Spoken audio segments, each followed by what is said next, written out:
ಗೆಳೆಯರೇ ನಮಸ್ಕಾರ. ಹೇಗಿದ್ದೀರಿ ಎಲ್ಲರೂ? ತಾಯಿಯೇ ದೇವರು ಅಂತ ಹೇಳ್ತಾರೆ. ತಾಯಿ ಇದ್ದರೆ ಮಕ್ಕಳಿಗೆ ಬೇರೆ ಏನೂ ಬೇಕಿಲ್ಲ. ತಾಯಿ ಅಂದರೆ ನಂಬಿಕೆ, ತಾಯಿ ಅಂದರೆ ಪ್ರೀತಿ, ಪ್ರೇಮ, ಧೈರ್ಯ ಎಲ್ಲವೂ ಅಂತ ಹೇಳ್ತಾರೆ.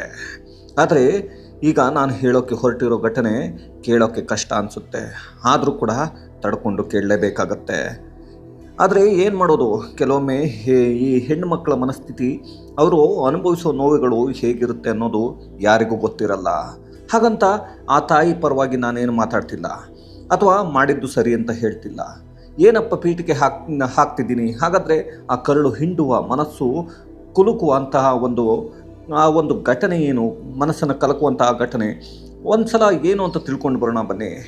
ಈ ಒಂದು ಘಟನೆ ನಡೆದಿದ್ದು ಬೇರೆ ಎಲ್ಲೋ ಅಲ್ಲ, ಬೆಂಗಳೂರಿನ ಜಾಲಹಳ್ಳಿಯ ಬೋವಿ ಕಾಲೋನಿಯಲ್ಲಿ ಓರ್ವ ತಾಯಿ ತನ್ನ ಇಬ್ಬರು ಮಕ್ಕಳನ್ನು ಕತ್ತು ಹಿಸುಕಿ ಸಾಯಿಸಿದ್ದಾರೆ. ಆ ತಾಯಿಯ ದೂಷಿಸಬೇಕೋ ಗೊತ್ತಿಲ್ಲ, ಯಾಕೆಂದರೆ ದೂಷಿಸಬೇಕೋ ಇಲ್ಲ ಅಂತಂದರೆ ಅವರ ನೋವುಗಳು ಏನು ಅಂತ ನಮ್ಗೆ ಗೊತ್ತಿಲ್ಲದೆ ಇದ್ದಾಗ ದೂಷಿಸೋದಕ್ಕೂ ಆಗಲ್ಲ. ಆದರೆ ಒಂದಂತೂ ನಿಜ, ಇಲ್ಲಿ ನಡೆದಿರೋವಂಥದ್ದು, ಇಲ್ಲಿ ಈ ತಾಯಿಯನ್ನು ಪಾಪಿ ಅಂತ ಕರಿಬೇಕೋ ಇಲ್ಲ ಈ ಮಕ್ಕಳ ದುರ್ದೈವ ಅಂತ ಹೇಳಬೇಕೋ ಗೊತ್ತಾಗ್ತಿಲ್ಲ. ಹಾಗಂತ ಪ್ರಾಣವನ್ನು ತೆಗೆಯುವ ಅಧಿಕಾರವನ್ನು ಯಾರಿಗೂ ಕೂಡ ಎಲ್ಲಿಯೂ ಕೊಟ್ಟಿಲ್ಲ. ಇದು ಮಹಾ ಅಪರಾಧ ಅಂತಲೇ ನಾನು ಹೇಳ್ತೀನಿ. ಇತ್ತೀಚಿನ ದಿನಗಳಲ್ಲಿ ಈ ತಾಯಂದಿರ ಮನಸ್ಥಿತಿಗಳು ಯಾಕೆ ಈ ರೀತಿಯಾಗಿ ಆಗ್ತಾ ಇದೆ ಅನ್ನೋದು ಕೂಡ ಗೊತ್ತಾಗ್ತಾ ಇಲ್ಲ. ಕಡೆ ವಿಷಯ ಏನು ಅನ್ನೋದನ್ನು ಹಂತ ಹಂತವಾಗಿ ಹೇಳ್ತಾ ಹೋಗ್ತೀನಿ, ಕೇಳಿ. ಈ ಒಂದು ತಾಯಿಯ ಹೆಸರು ಗಂಗಾದೇವಿ, ಮೂಲತಃ ಆಂಧ್ರದವರು. ಆದರೆ ಕರ್ನಾಟಕಕ್ಕೆ ಬಂದು ಬಹಳಷ್ಟು ವರ್ಷಗಳೇ ಆಗಿತ್ತು. ಹಾಗಾಗಿ ಕನ್ನಡದವರೇ ಆಗಿ ಹೋಗಿದ್ರು.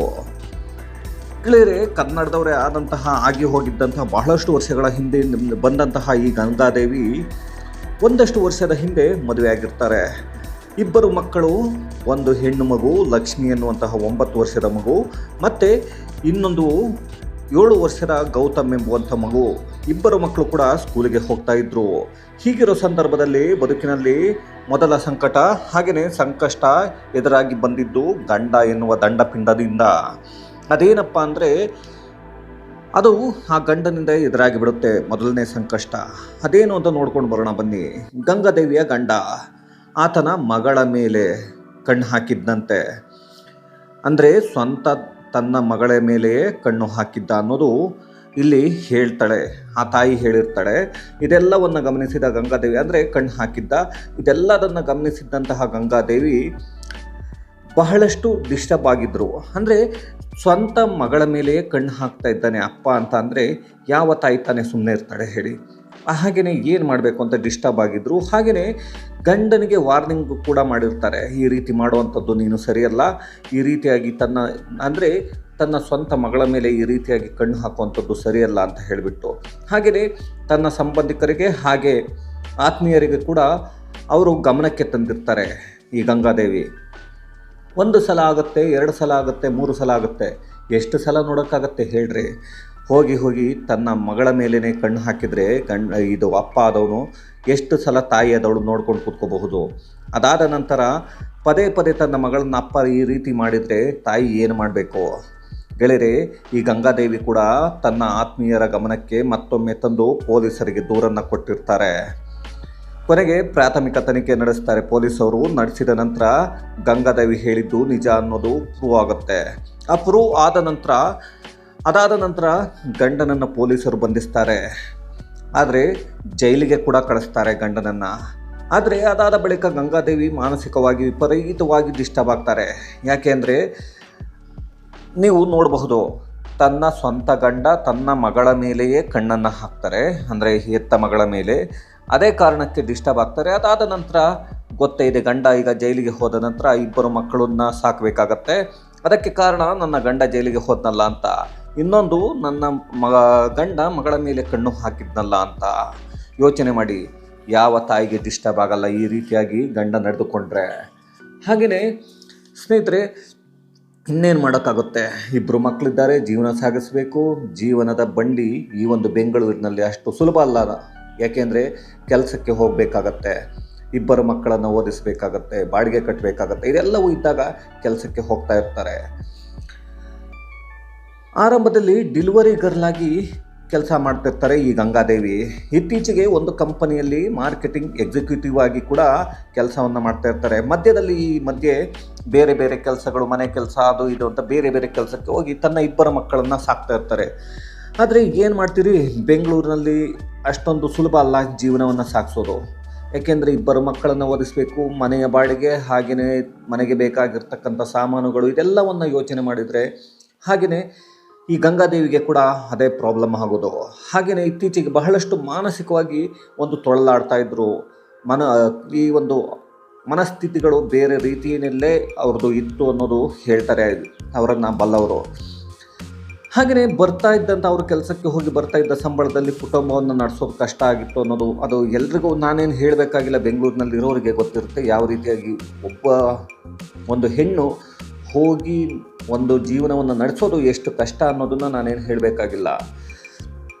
ಯುಗಾದಿ ಹಬ್ಬದ ದಿನ ಅಂದರೆ ಮೊನ್ನೆಯಷ್ಟೇ ಈ ಗಂಗಾದೇವಿ ಮಕ್ಕಳ ಜೊತೆ ಖುಷಿಯಾಗಿ ಹಬ್ಬವನ್ನು ಕೂಡ ಆಚರಿಸಿದ್ರಂತೆ. ಎಲ್ಲ ಆಗ್ತಿದ್ದಂತೆ ರಾತ್ರಿ ಸುಮಾರು 9:30 ವೇಳೆ ಇಬ್ಬರು ಮಕ್ಕಳನ್ನು ಕತ್ತು ಹಿಸುಕಿ ಕೊಂದು ಬಿಟ್ಟಿದ್ದಾರೆ. ಅದು ಹೇಗೆ ಮನಸ್ಸು ಬಂತೋ ಏನೋ ಗೊತ್ತಿಲ್ಲ. ತಾನು ಹೆತ್ತ ಮಕ್ಕಳನ್ನೇ ಕೊಲ್ಲುವ ಮನಸ್ಥಿತಿಗೆ ಹೋಗಿದ್ರು ಅಂದರೆ ಎಂತಹ ಮಾನಸಿಕ ಸ್ಥಿತಿಗೆ ತಲುಪಿದ್ದಾರೆ ಅಂತ ಗೊತ್ತಿಲ್ಲ. ಪ್ರಾಣವನ್ನು ತೆಗೆದ ನಂತರ ಪೊಲೀಸ್ ಕಂಟ್ರೋಲ್ ರೂಮ್ಗೆ ಕಾಲ್ ಮಾಡಿ ಹೇಳ್ತಾರಂತೆ, ಹೀಗೆ ನಾನು ನನ್ನ ಇಬ್ಬರು ಮಕ್ಕಳನ್ನು ಸಾಯಿಸಿದ್ದೇನೆ, ಇನ್ನು ಸ್ವಲ್ಪ ಹೊತ್ತಿಗೆ ನನ್ನ ಪ್ರಾಣವನ್ನು ಕೂಡ ಕಳೆದುಕೊಳ್ತೇನೆ ಅಂತ ಹೇಳಿದ್ದಾರೆ. ಆದರೆ ಅವರ ಪ್ರಾಣವನ್ನು ಕಳೆದುಕೊಳ್ಳೋಕೆ ಧೈರ್ಯ ಬಂದಿಲ್ಲ. ಯಾಕೆಂದರೆ ಸಾಯಿಸಿದಷ್ಟು ಸುಲಭವಲ್ಲ ಸಾಯುವುದು. ಯಾಕೆಂದರೆ ನಮ್ಮ ಪ್ರಾಣ ಹೋಗುತ್ತೆ ಎಂದಾಗ ಧೈರ್ಯ ಬರಲ್ಲ, ಅದೇ ಬೇರೆಯವರ ಪ್ರಾಣವನ್ನು ತೆಗೆಯೋದಕ್ಕೆ ಧೈರ್ಯ ಬರುತ್ತೆ. ಆದರೂ ಗೊತ್ತಿಲ್ಲ ರೀ ಯಾವ ರೀತಿಯಾಗಿ ಈ ಒಂದು ತಾನು ಹೆತ್ತ ಮಕ್ಕಳನ್ನೇ ಕೊಲ್ಲುವ ಸ್ಥಿತಿಗೆ ಈ ಮನಸ್ಥಿತಿ ಹೋಗಿತ್ತು ಅಂತ. ಆದರೆ ಅಷ್ಟೊತ್ತಿಗಾಗಲೇ ಪೊಲೀಸರು ಬರ್ತಾರೆ ಅಲ್ಲಿಗೆ. ಆ ಒಂದು ಅಡ್ರೆಸ್ಸನ್ನು ತಗೊಂಡು ಅವರು ಹೇಳಿದ್ದಂಥ ಅಡ್ರೆಸ್ಸಿಗೆ ಪೊಲೀಸರಿಗೆ ಕೂಡ ಅಲ್ಲಿ ಶಾಕ್ ಕಾದಿತ್ತು ಅಲ್ಲಿ. ಯಾಕೆಂದರೆ ಇಬ್ಬರು ಮಕ್ಕಳನ್ನು ಸಾಯಿಸಿ ಈಕೆ ಕುಳಿತುಕೊಂಡಿದ್ದಾಳೆ. ಹಾಗಾಗಿ ಅಲ್ಲಿ ಬೇಕಿದ್ದಿದ್ದು ಪೊಲೀಸರಿಗೆ ಏನಂದರೆ ಸಾಕ್ಷಿಗಳನ್ನ ಆಕೆಯೇ ಹೇಳ್ತಾಳೆ ಗಂಗಾದೇವಿ. ಅದಕ್ಕೆ ಬೇಕಾದಂತಹ ಎಲ್ಲ ಸಾಕ್ಷಿಯನ್ನು ಪೊಲೀಸರು ಬಂದ ತಕ್ಷಣ ಕೊಟ್ಟಿದ್ದಾಳೆ, ಎಲ್ಲವನ್ನು ಒಪ್ಪಿಕೊಂಡಿದ್ದಾರೆ. ನನ್ನ ಮಕ್ಕಳನ್ನು ನಾನೇ ಸಾಯಿಸಿದ್ದು ಅಂತ ಹೇಳಿದ್ದಾಗಿದೆ. ಇನ್ನು ಪೊಲೀಸರು ಆಕೆಯನ್ನು ಬಂಧಿಸಿದ್ದಾರೆ. ಆದರೆ ಇಲ್ಲಿ ಚರ್ಚೆ ಆಗ್ತಿರೋದು ಏನು ಅಂದರೆ ಅವರು ಅವರ ಆ ಗಂಗಾದೇವಿಯ ಮಾನಸಿಕತೆ ಅಥವಾ ಮಾನಸಿಕವಾಗಿ ಒಂದು ಖಿನ್ನತೆಗೆ ಒಳಗಾಗಿದ್ರ ಅನ್ನೋದು ಒಮ್ಮೆ ಯೋಚನೆ ಮಾಡಿ. ಪ್ರಾಣ ಹೋಗೋ ಸಮಯದಲ್ಲಿ ಆ ಮಕ್ಕಳ ನರಕ ಯಾತನೆ ಹೇಗಿರುತ್ತೆ ಅಂತ. ಹಾಗೆಯೇ ಇನ್ನೊಂದು ಯೋಚನೆ ಮಾಡಿ, ಒಬ್ಬ ತಾಯಿನೇ ತನ್ನ ಮಕ್ಕಳನ್ನು ಪ್ರಾಣವನ್ನು ತೆಗಿಬೇಕು ಅಂದರೆ ಆ ತಾಯಿಯ ಮನಸ್ಥಿತಿ ಎಲ್ಲಿಗೆ ಹೋಗಿದೆ ಅಂತ ಹೇಳಿಬಿಟ್ಟು. ಗಂಗಾದೇವಿಯದ್ದು ತಪ್ಪು ಇಲ್ಲ ಗಂಡನದ್ದು ತಪ್ಪು ಅಂದರೆ ಗಂಡನದ್ದು ಮೊದಲನೇ ತಪ್ಪು. ಯಾಕಂದರೆ ತನ್ನ ಮಗಳ ಮೇಲೆ ಕಣ್ಣು ಹಾಕಿದ್ದು ನೀಚ ಅಂತ ಹೇಳಬೇಕಾ, ಈತನ್ನ ಏನಂತ ಹೇಳಬೇಕೋ ಗೊತ್ತಿಲ್ಲ. ಈ ತನ್ನ ಮಗಳ ಮೇಲೇ ಕಣ್ಣು ಹಾಕುವಂತಹ ಇಂಥ ನೀಚ ಅಂತ ಆದರೆ ಮದುವೆಯಾಗಿ ಮಕ್ಕಳನ್ನು ಯಾಕೆ ಮಾಡಿಕೊಂಡ ಅಂತ ಗೊತ್ತಿಲ್ಲ. ಮೊದಲು ಇಡೀ ಕುಟುಂಬ ಅವನಿಂದ ಸಂಕಟ ಅನುಭವಿಸುತ್ತೆ, ನಂತರ ಇಬ್ಬರು ಮಕ್ಕಳ ಪ್ರಾಣ ಕೂಡ ಹೋಗುತ್ತೆ. ಒಟ್ಟಿನಲ್ಲಿ ಗಂಗಾದೇವಿ ಮಕ್ಕಳನ್ನು ಸಾಯಿಸಿದ್ರು. ಆದರೆ ಜೀವನ ಪೂರ್ತಿ ಬದುಕಿರೋವರೆಗೆ ಈ ತಾಯಿಗೆ ಒಂದು ನೋವು ಇರುತ್ತಲ್ಲ, ಅದನ್ನು ನೆನೆಸಿಕೊಳ್ಳೋಕ್ಕೂ ಸಾಧ್ಯ ಇಲ್ಲ. ಯಾಕೆಂದರೆ ಗೊತ್ತಿರ್ಬೋದು, ಜೀವನ ಪೂರ್ತಿ ಬದುಕಿರುವವರೆಗೆ ಒಂದೆಂಟು ಕಾಡುತ್ತೆ ಅವರು ಸಾಯುವವರೆಗೂ. ನಾನು ನನ್ನ ಮಕ್ಕಳನ್ನೇ ಕೊಂದು ಕತ್ತು ಹಿಸುಕಿ ಸಾಯಿಸಿದ್ದೇನೆ ಅನ್ನೋದು ಜೀವನ ಪೂರ್ತಿಯಾಗಿ ಕಾಡುತ್ತೆ. ಈ ಒಂದು ಘಟನೆ ಬಗ್ಗೆ ಏನು ಪೊಲೀಸ್ ಅಧಿಕಾರಿ ಹೇಳಿದ್ದಾರೆ ಅನ್ನೋದನ್ನು ಒಂದು ಸಲ ನೋಡ್ಕೊಂಡು ಬರೋಣ ಬನ್ನಿ. ಅದನ್ನು ನೋಡಿ ಈ ಒಂದು ಘಟನೆ ಬಗ್ಗೆ ಪೊಲೀಸ್ ಅಧಿಕಾರಿ ಏನು ಹೇಳಿದ್ದಾರೆ ಅಂತ ಕೇಳಿಸ್ಕೊಳ್ಳಿ. ಹಾಗೆಯೇ ಧನ್ಯವಾದಗಳು. ಮುಂದಿನ ವಿಡಿಯೋದಲ್ಲಿ ಮತ್ತೆ ಭೇಟಿಯಾಗೋಣ. 112ಗೆ ಫೋನ್ ಬರುತ್ತೆ. ಅವರು ತಾಯಿ ಫೋನ್ ಮಾಡುತ್ತೆ, ಅಂದರೆ ಗಲಾಟೆ ಆಗಿದೆ ಅಂತ. ಸೊ ನಮ್ಮವರು ಬಂದು ನೋಡ್ತಾರೆ. ಆಮೇಲೆ ನಮಗೆ ಗೊತ್ತಾಗುತ್ತೆ ಇಬ್ಬರು ಮಕ್ಕಳನ್ನು ಅವರು ಸಾಯಿಸಿದ್ದಾರೆ ಅಂತ ಒಂದು ಪ್ರೈಮಾ ಫೇಸಿ ಅವರೇ ಒಪ್ಕೊಳ್ತಾರೆ. ಅದರಲ್ಲಿ ಕಾರಣ ಏನು ಅಂತ ಹೇಳಿದರೆ, ಮತ್ತು ಈ ಹಿಂದೆ ಈ ಮಕ್ಕಳ ತಂದೆ ಯಾರಿದ್ದಾರೆ ಅವ್ರ ಮೇಲೆ ಒಂದು ಪೋಕ್ಸೋ ಕೇಸ್ ಆಗಿದೆ. ಇದರಲ್ಲಿ ಯಾರು ತೀರ್ಕೊಂಡಿದ್ದಾರೋ ಮಗಳು ಅವರೇ ಕಂಪ್ಲೇಂಟ್ ಕೊಡ್ತಾರೆ, ಅವ್ರ ತಾಯಿ ಮತ್ತು ಅವರು ಕಂಪ್ಲೇಂಟ್ ಕೊಡ್ತಾರೆ. ಸೊ ಪೋಕ್ಸೋ ಅಡಿನಲ್ಲಿ ಒಂದು FIR ಆಗುತ್ತೆ. ಅದರ ಮೇಲೆ ನಾವು ಕೌನ್ಸಿಲಿಂಗ್ ಕಳಿಸ್ತೀವಿ ಮತ್ತು ಒಂದು ರೀಕನ್ಫರ್ಮೇಷನ್ ನಿಮ್ಮ ಹ್ಯಾಂಡ್ಸ್ ಕಡೆಯಿಂದನೂ ಮಾಡಿಸ್ತೀವಿ. ಸೊ ಅದಾದ ಮೇಲೆ ಅವ್ರನ್ನೂ ನಾವು ಜಾಲಹಳ್ಳಿ ಪೊಲೀಸ್ ಸ್ಟೇಷನಲ್ಲಿ ಹಿಂದಿನ ತಿಂಗಳಲ್ಲಿ ಅವ್ರನ್ನ ಅರೆಸ್ಟ್ ಮಾಡ್ತೀವಿ. ಅದಾದಮೇಲೆ ಮನೆಯಲ್ಲಿ ತಾಯಿ ಮತ್ತು ಇಬ್ಬರು ಮಕ್ಕಳಿರ್ತಾರೆ. ಸೊ ನಿನ್ನೆ ಹಬ್ಬ ಎಲ್ಲ ಚೆನ್ನಾಗಿ ಮಾಡಿದ್ದಾರೆ ಮತ್ತು ಅವರು ಕುಟುಂಬ ನಡೆಸಲಿಕ್ಕೆ ತುಂಬ ಕಷ್ಟ ಆಗ್ತಾಯಿದೆ ಅಂತ ಅವ್ರಿಗೊಂದು ಅಧೈರ್ಯ ಇದೆ. ಸ್ವಲ್ಪ ಮೆಂಟಲಿ ಡಿಸ್ಟರ್ಬ್ ಆಗಿದ್ದಾರೆ, ಅಂದರೆ because of all this episodes ಏನಾಗಿದ್ದಾವೆ. ಸೊ ಹಾಗಾಗಿ ಅವರು ನೈಟೆಲ್ಲ ಹಬ್ಬ ಎಲ್ಲ ಮುಗಿಸಿದ ಮೇಲೆ